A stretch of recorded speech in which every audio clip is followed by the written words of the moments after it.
Lafayette is set to close within the next 2 months. The 1852 Foundation's president, which owns and operates the Fowler House, made that announcement this morning. News 18's Perry Apostolakos spoke with him today. She joined us now live outside the historic mansion in Lafayette with more. Perry?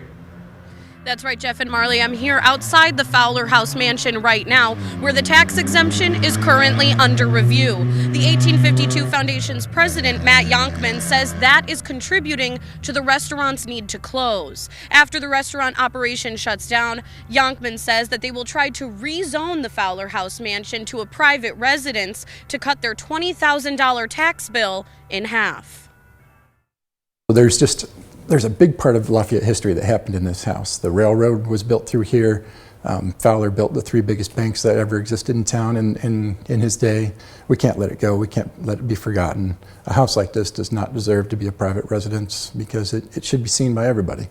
Although it will be a few weeks until the Fowler House receives word about whether or not their tax exemption will remain in effect, 1852 Foundation President Matt Yonkman says the restaurant is still losing money. The Fowler House has acted as an event venue for years, but it started offering dinner service when the COVID-19 pandemic broke out as a way to stay afloat. And although we're doing a lot less revenue than we did with weddings and all, we're actually serving our mission far better, which our mission is to keep the house open to the public and educate about history and preserve the house.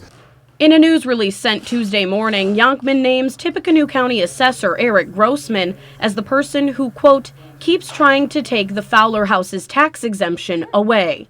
But Grossman says he doesn't have that power. It's up to the Property Tax Review Board, who have not yet released their decision on the matter. And it's unfortunate, but it also seems like a tactic. As I said, there's been no determination made. It's not my determination here to make today or at the Property Tax Review Board hearing. And this seems like a tactic to try to apply pressure to them. Grossman says the behavior of representatives for the Fowler House during the most recent review board meeting was so poor, he is redefining the decorum standards for meetings like that in the future. Instead of focusing on calculation of time use and breakdown of space, the petitioner focused on personal attacks, intimidation. There was poor decorum in the hearing, the worst I've seen in a Property Tax Review Board hearing. When asked if he believes the assessor has a personal agenda against the Fowler House, Yonkman responded with, I don't know why it is, but he owns another restaurant in town. I don't think that's appropriate either. Grossman says the request for a review of the Fowler House's tax exemption is far from personal. Historic renovation is difficult, it's expensive, it's not always profitable, it's often a labor of love.